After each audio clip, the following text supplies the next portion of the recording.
Let's get one on our top story, the government's legal intervention to end a protest by prison officers. Joining me now from our central London studios, Jacob Tass, Chief Executive of the social justice charity Nacro. Very good evening to you. So let's talk about the industrial action first of all. And both quite clear on this, that this was unlawful action and needed to be stopped. Do you agree? I think it's a very delicate situation that we have here. It is a desperate action of the prison officers.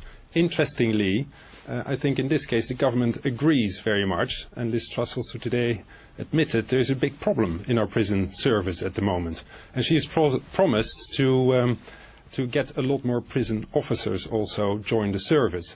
What I think is interesting to look at, and more interesting, is what has happened over time.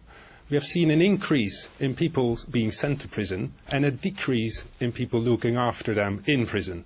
That has generated the enormous problem we are now faced.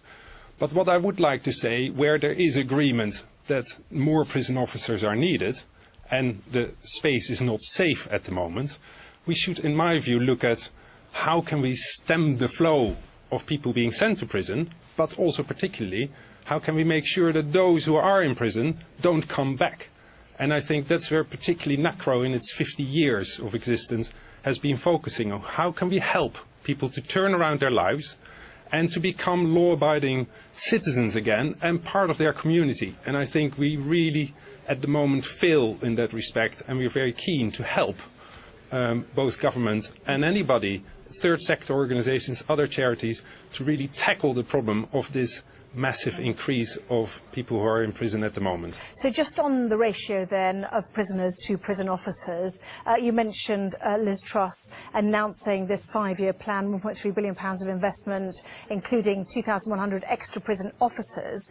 What is a good ratio? How many prison officers do you need for the number of prisoners they look after? And has it been radically changing over recent years?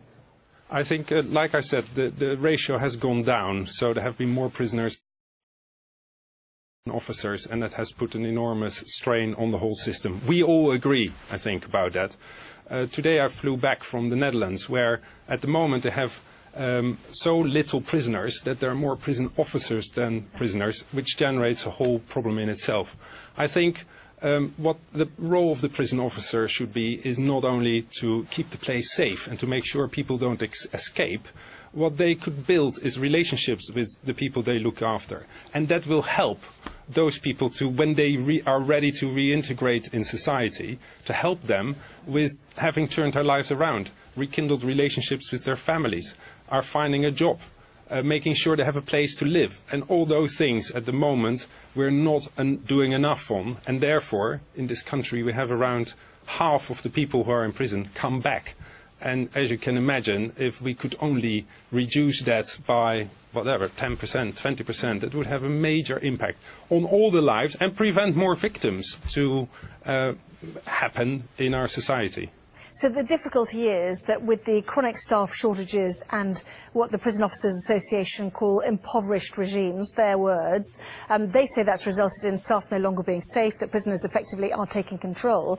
So on the back burner goes the rehabilitation and the education that you think is necessary. Is that what's been happening in your view? No, I agree, and not only I am thinking that, the union thinks that, but particularly the government thinks that as well. So Ministry of Justice thinks that.